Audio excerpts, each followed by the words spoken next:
Good morning, everybody, and welcome back to my channel. This is Nick at Optima PS, and I'm really grateful you spent some more time to be here with me again today. So today's video, I want to discuss something that's been really confusing to me over the last couple of years at least, since these phrases started coming into our lives. Real world assets, tokenization. Um, if you're anything like me, you're not a techie. I know many in this space are, so I apologize for dumbing things down. If you don't need me to dumb it down, you certainly don't need me to dumb it down if you are a techie, because you'll know a hell of a lot more about it than me. But I wanted to address this for people like me who are perhaps confused by the phrase, by what it means. I remember sitting down and thinking to myself, how the hell do you tokenize assets like gold, real estate, and put them on blockchain? How is that possible? And so it's something I wanted to discuss, and then obviously to bring into that conversation exactly how we think that will benefit us guys being holders of cryptocurrencies. As you know, I focus on XRP as one of the main coins I hold. It's not the only coin I hold, but it's one of the main coins I hold. It's the biggest one in my bag for certain. So my particular interest is there with XRP, and I'm sure many people listening agree. That's why you've chosen to follow my channel. But it will apply to many of the different sort of coins, the different technologies, the different projects out there in the crypto world, because it won't be only XRP that manages to grab a piece of this pie.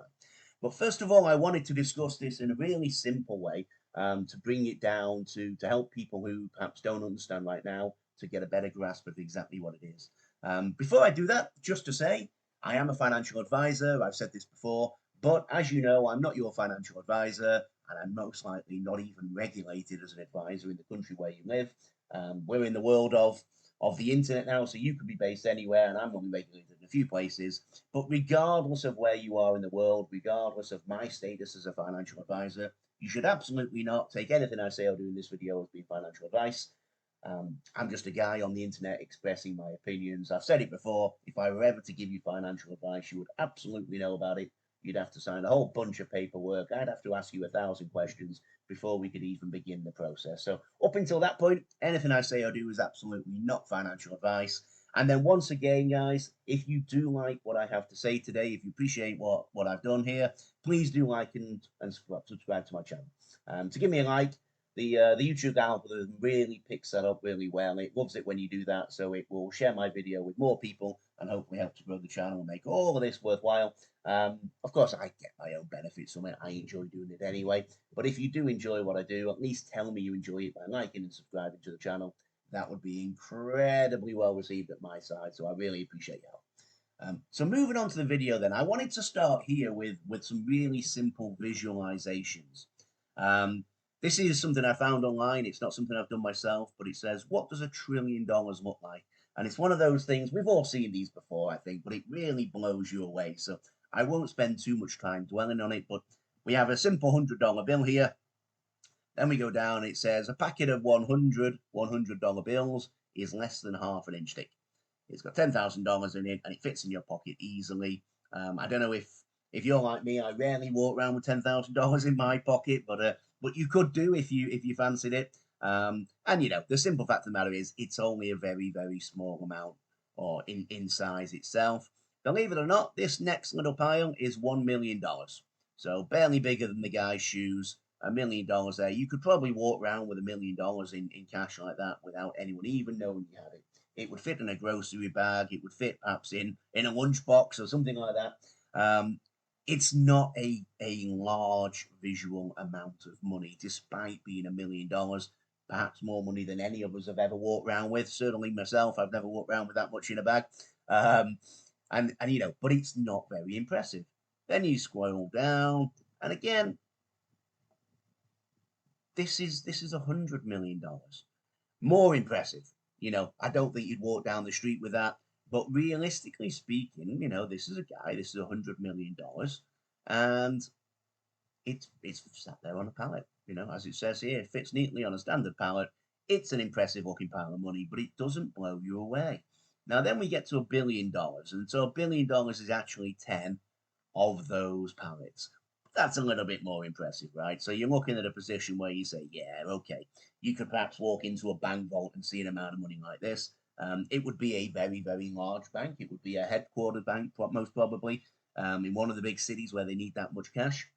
But realistically speaking, that is a more impressive looking pile. But that's $1 billion. And then we scroll down to the big one. So it says here, we'll look at $1 trillion. This is a number we've been hearing so much about. What is $1 trillion? It's a million billion. It's 1,000 billion. It's a 1 followed by 12 zeros is how you would see that digitally written down.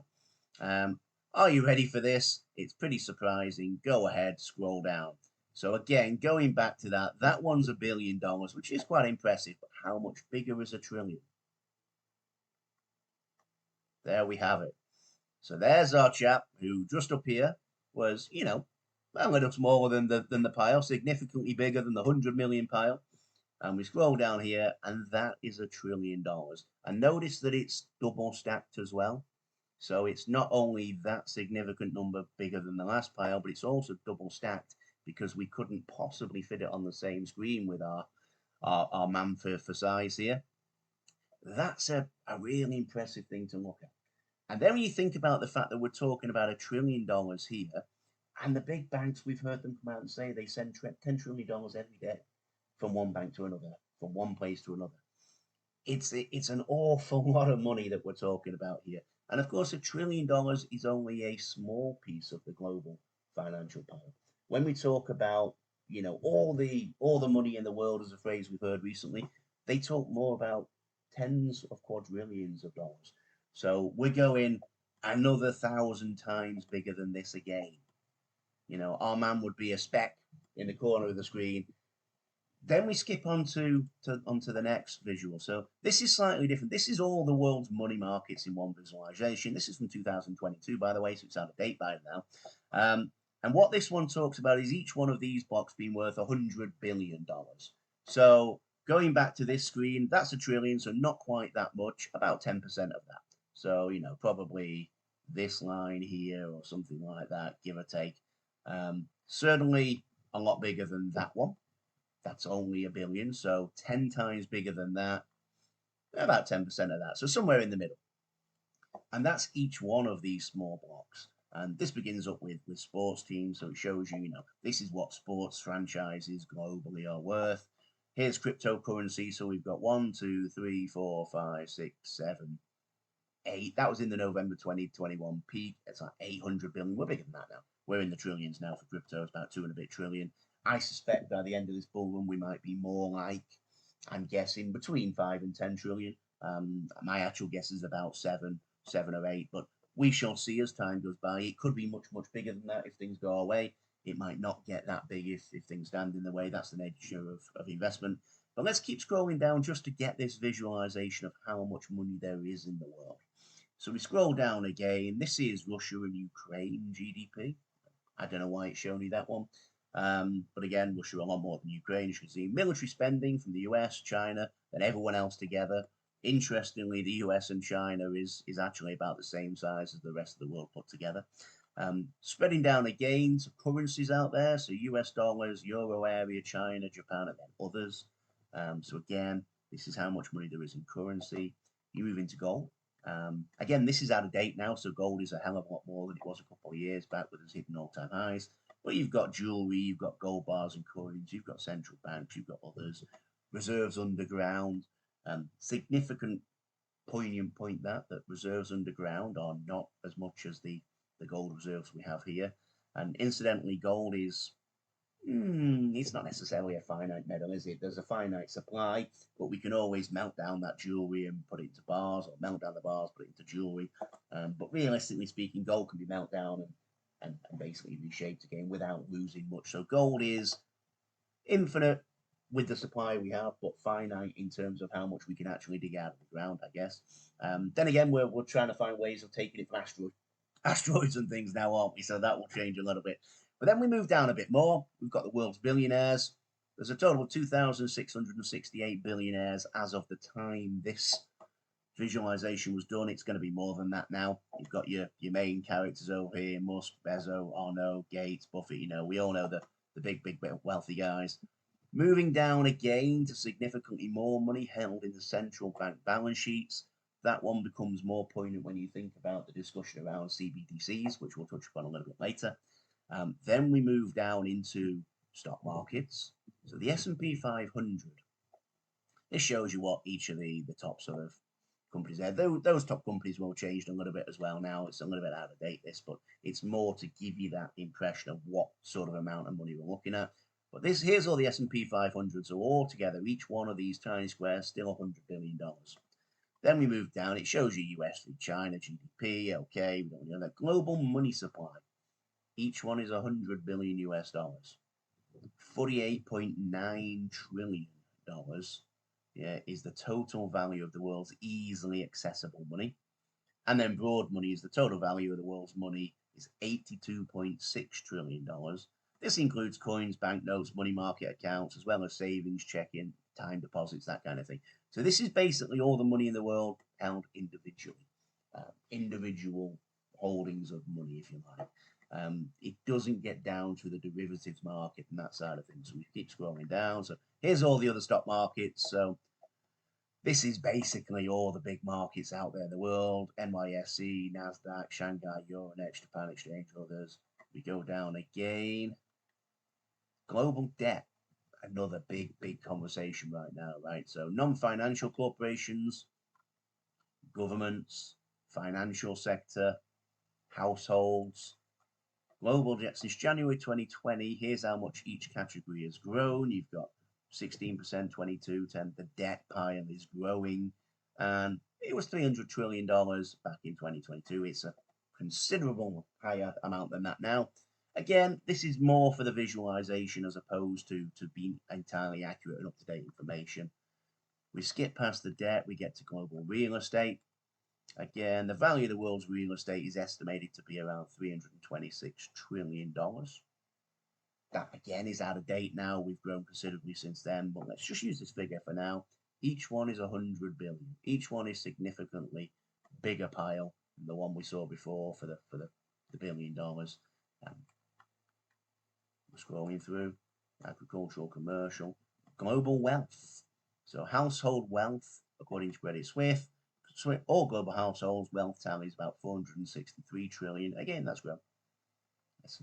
We skip through this. I don't need to go through this over and over in more and more detail. Here's the derivative market.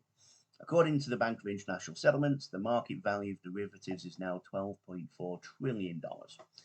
For those of you who are not aware, a derivative is a contract between two or more parties that derives its value from the performance of an underlying asset, index, or entity. Go away and Google it if you're not too sure what a derivative is. It will give you a really simple explanation. I don't have enough time to go into everything on this video today. But then we skip through notional value of derivatives. Again, derivatives are typically measured in two different ways: gross market value or notional value. The notional value of derivatives is now estimated to be 600 trillion. There we go for 600 trillion. So that's 600 times that pile we saw before. Realistically speaking, this is a visualization of all the money out there in the world, and it's significantly bigger than that now. And that's what we talk about when we talk about tokenization of all the money. We're talking about bringing all of this online. But how does that actually happen? So this is Larry Fink from BlackRock, just with that famous quote. We've all heard this now. I believe the next generation for markets, the next generation for securities, will be tokenization of securities. Think about instantaneous settlement of bonds, stocks, no middlemen. We're going to bring down fees even more dramatically. So that's, basically Larry Fink, the CEO of BlackRock, one of the biggest banks, the biggest bank in the world, if you like, coming out and saying to people, this is how I see the industry going. This is how I see the financial sector moving. But then how do we actually get that online? So this is just another article now. Real world asset tokenization is one of the most significant trends in fintech. But what value and functionality does it unlock? So Bank of America report noted that the tokenized gold market surpassed a milestone figure of $1 billion in 2023. The surge in value shows how asset tokenization is spreading through global markets. And guys, that's getting faster and faster as time goes by. The Boston Consulting Group stated that tokenization of real-world assets is set to become a $16 trillion industry by 2030. And I know 2030 sounds like a long time away at the moment. We're only 2024, just into 2024 right now. I think it's the 2nd of April, actually, when I'm talking right now. But Tokenization is the process of placing the ownership of tangible assets, including equities, bonds, precious metals, investment funds, and an ever-increasing array of financial instruments on blockchain ledgers as digital assets. This methodology offers the convenience of buying and selling assets around the clock because the transactions do not involve traditional brokers. It also unlocks significant liquidity for many of the world's most valuable and liquid assets classes. That's why Bank of America sees the tokenization of real-world assets such as commodities, currencies, and equities as a key driver of digital asset adoption. Realistically speaking, this is the way all the big players in the financial sector see the world going. They think tokenization is coming to every sector of the financial world, and that's really the important part to mark. Next one, how tokenization will impact the value of cryptocurrencies. So tokenization has the potential to significantly impact and drive up the value of digital assets and the crypto market in several ways.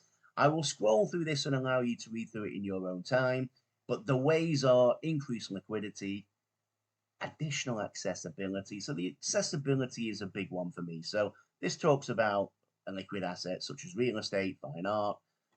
I'll use my house as a great example. I have a house in the UK. It's currently rented out. If I wanted to release equity from that, I have the choice to take a mortgage right now or sell the property. They're my only two choices. I don't want to sell the property. To take a mortgage, my mortgage company will come around, realize I don't live in it anymore because I never told them. I have a tenant in there, but the mortgage company will look at the tenant, will go, so now you need a buy-to-let mortgage as opposed to a residential mortgage. We're going to charge you a higher rate of interest than you currently pay. We'll give you the same money you've currently got plus £25,000 on top, and we'll charge you 8% a year for that right now because interest rates are higher than when you took your mortgage out. I don't want to do that. Suddenly, tokenization means I could actually tokenize my property. I'd get it valued. I'd have to go out, that value would come out. My place, it's not a huge place. It's where I used to live before I left the UK. It's a 2-bedroom, middle of the row house. I think the valuation is about £180,000. So someone would come out and say, yes, £180,000 is the value. Nick, how much do you want to release? I would say 20% of the equity in the property. And they'd go, okay, so that's £36,000. And I could tokenize that 20%, put it online. The value would be broken down into tiny, tiny decimals. And if somebody wanted to come along and take a teeny, teeny, tiny portion, they could have $1 worth. Probably more practically, they might have $1,000 worth. They might have $10,000 worth, depending on what you wanted to do from the investment point of view. But you would look at that and you go, well, I can see the rental yield is about 6% per year. I can see that I can buy in $1,000 worth. So I'll get $1,000 worth in that property and I'll get a yield of 6% a year because I get my yield proportionally to my investment. It's a great way for me, the owner, to release some equity. It's a great way for you, the buyer, to get a piece of my rental income or a piece of the, whatever this property might be. It could be a commercial property. It could be a piece of fine art, whatever it might be. You get a piece of the revenue generated from holding that. And then again, later down the line, I could choose to buy it back from you. I might have to pay you more money, but I've benefited from the fact that I've had that liquidity that I needed taken from my property, and you benefited from some capital gain and from residual income that came out of that from the rental. It's a win-win situation for everyone involved, and it means I don't have to fully remortgage or sell my place. This could be an amazing thing moving forward. But then scrolling down again, diversification. So allows for the creation of tokens representing various types of asset, real estate, stocks, commodities.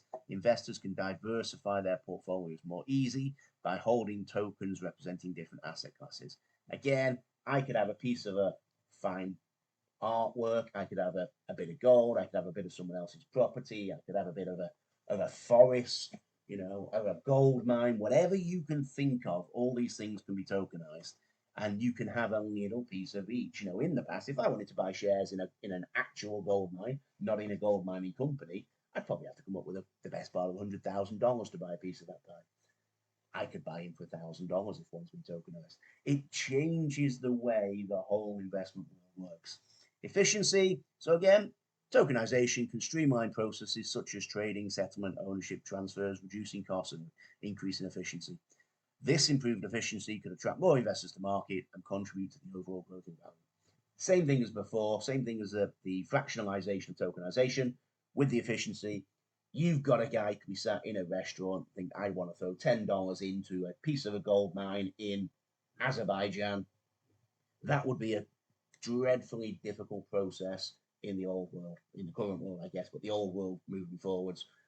Realistically speaking, you could probably do this at the touch of a button on a phone. Global market access covers that, if you like, so it can facilitate everything across the world, give or take. Again, I'll slow this, I'll let you read through this as this goes by. Regulatory compliance, again, we're tokenizing the compliance side of things.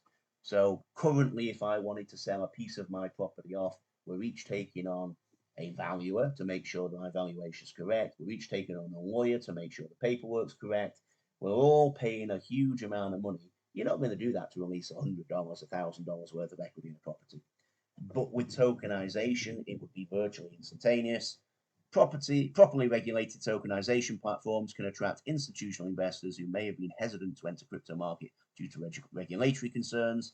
The influx of institutional capital could contribute to increased demand and high valuations. Again, not quite what I was touching on, but the same conversation. People are put off by the compliance involved, by all the legal proceedings involved, and that could be streamlined to the touch of a button again. Innovation, tokenization opens up possibilities for new types of assets, investment structures that were not feasible before. Again, I'll let you read through that in your own time, but these are all the ways that tokenization will bring value to the investment world. But then how does that actually impact on the value of the coins we hold? Because that's what we're really interested in, right? I'm not particularly interested in letting off pieces of my property or buying a piece of somebody else's. I want to know how this drives up the value of my XRP. And it was actually Rather Kahneman who put this really well a while back. This one's from January 24th last year. But what he says is, confused by the XRP tokenization discussions. Will it affect XRP? Here's one attempt to sort some things out, a thread in 10. So we scroll down, then he puts, first, context. Talk about tokenizing everything in the world, one for one, and it boosting a price one for one. These involve fundamental mistakes, chief of which is that assets can be tokenized by XRP, or XRP can be backed by other assets like gold. He goes on to say the technical point is XRP doesn't tokenize. The XRPL does, so the XRP ledger does. Likewise, as the native asset, XRP can't be backed by anything. It is worth noting that someone pays to use it and there's no direct mechanism making XRP worth other tokenized assets' values. So he goes on to say, but tokenizing assets has always been a central part of the XRPL appeal, and it's clearly a part of Ripple's plans. Just look at the explosion of NFTs in the last year, stablecoins, security tokens. Will tokenization of assets affect the value of XRP at all? I think the answer is yes, of course. As the XRPL becomes more useful for people, it becomes more valuable, including the native asset XRP. That doesn't seem like a controversial opinion, but how much will tokens impact XRP value? That is a more difficult consideration. So it seems there are three specific ways tokenization affects the price of XRP. XRP can be, brackets, he goes on to say, but not must be, used to deepen the liquidity of the other tokens as they trade. Trust, FOMO, which is fear of missing out for those of you who aren't familiar, and reputation. The very small transaction fees, account fees, etc., they're negligible, securing the ledger. So of those three, FOMO is probably the most powerful price driver right now, and fees the least. Supplying liquidity for tokenized assets is the most interesting though. So again, what he's basically saying there is right now, the most likely thing to drive up the value of XRP is people's fear of missing out, people seeing that tokenization is coming and wanting a piece of that pie. So me buying more XRP because I feel that what Rather Kahneman says is absolutely correct, because I feel that tokenization is coming to the sector, is more likely to drive the price of XRP right now than any of the other 2 points he made there. Let's go down to see what else he says. He says, Joel Katz envisioned XRP. Those of you who don't know, Joel Katz is David Schwartz, CTO at Ripple, envisioned XRP offering giant pools of liquidity to move value anywhere, anytime. Relying on pathfinding, these tokenized assets could use XRP to move value meaning buy and sell, not just transfer. And this use presumably affects XRP price. So this is just where Joel Katz did make his point. He said, my personal vision for XRP since 2013 or so was the idea of deep, open, public pools of liquidity that anyone anywhere could contribute to and draw off of. A global market for assets that someone happens to already have exactly where someone else happens to need them to be. Going back to Rathikaran, he says, so providing liquidity will affect XRP price, but there are a few considerations about how much. One consideration is that tokens don't have to use XRP for liquidity. I suspect if they're on the XRP ledger, most will, just because of the fact that it's the native token, it's the native coin, and it works the best with the XRP ledger because the same people design both. And tokens don't need to create a liquidity demand. So be desirable or be traded, not just tokenize large amounts. So again, tokens don't need to create that liquidity demand. They may well do. The liquidity sourced through XRP need not be equal to the whole value of the asset being moved. So again, that's an interesting point. I put $1 billion of gold onto XRPL as a tokenized asset. It doesn't necessarily require $1 billion of XRP to be equal to the value of the asset we moved. And then he goes on to say, supplying liquidity with XRP creates a buy and sell side. It's the conundrum of on-demand liquidity, regularly complained about. So the conclusion he says here is tokenization of assets on the XRPL will affect the price of XRP, but it does not seem to be a direct linear dollar-to-dollar effect. It is, can we say, a flywheel effect. Crazy valuations. I'm not retweeting the graphic because it doesn't deserve more visibility. The creators may have a particular goal, but it needs to be stated clearly and explained up front. To drop it in the punch bowl without context and claim no one understands seems disingenuous. So what he's basically saying there is that without shadow of a doubt, the tokenization of assets will drive up the value of XRP or any coin on the blockchain, any coin that is involved in this tokenization of real world assets. But he's not prepared to say, or he's not able right now to say how much that will drive the price up. And I'm absolutely with him. It's really, really difficult to put a figure on that. If we could tokenize this $1 trillion here, it wouldn't necessarily facilitate $1 trillion worth of XRP right now. What he's basically saying is we can't yet put the price on that. We need to see how this works in the real world. I've heard people talk about it from the exchange point of view. Oh, if someone sends $10 trillion using XRP, that will take X amount of XRP. Well, the problem is that can be done virtually instantaneously.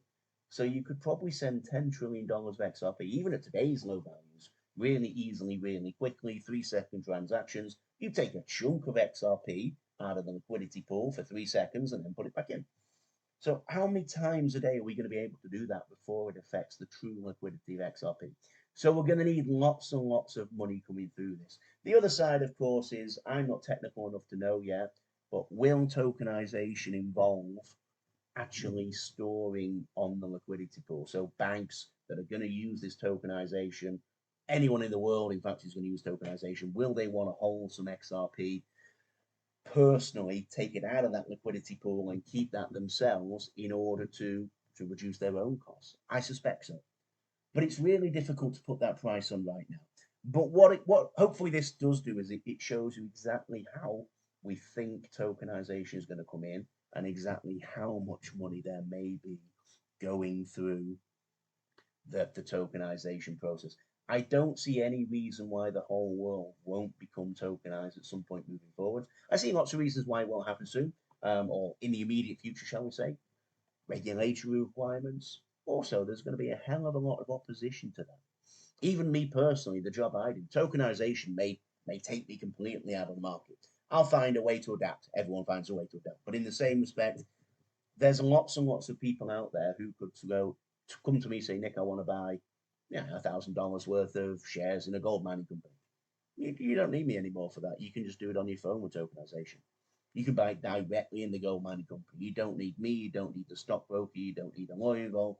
You take all these people out of the equation. So there's going to be a lot of people who stand to lose significantly from this, who will try to stand in the way as opposed to adapt to find a way to make it work. So there's going to be a lot of negativity, a lot of, stick in the mud people trying to prevent this from happening or hold it up until they're ready to profiteer from it the most.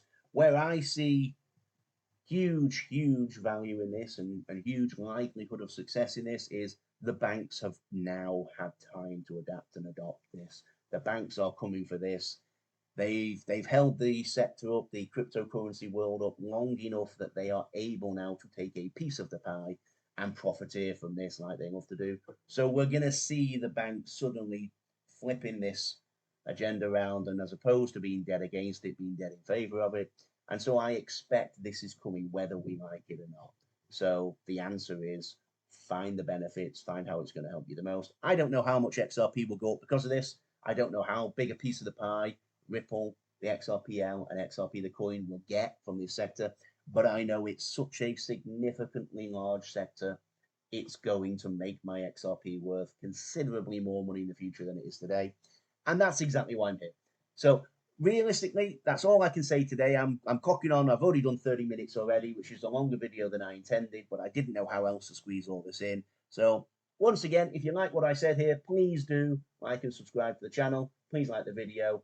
YouTube's algorithms really love that, and that would help me out tremendously. But in the meantime, I'll let you all go. If you have any questions whatsoever, please drop them in the comment section. And otherwise, I look forward to speaking to you all again soon. Thanks very much for your time. All the best.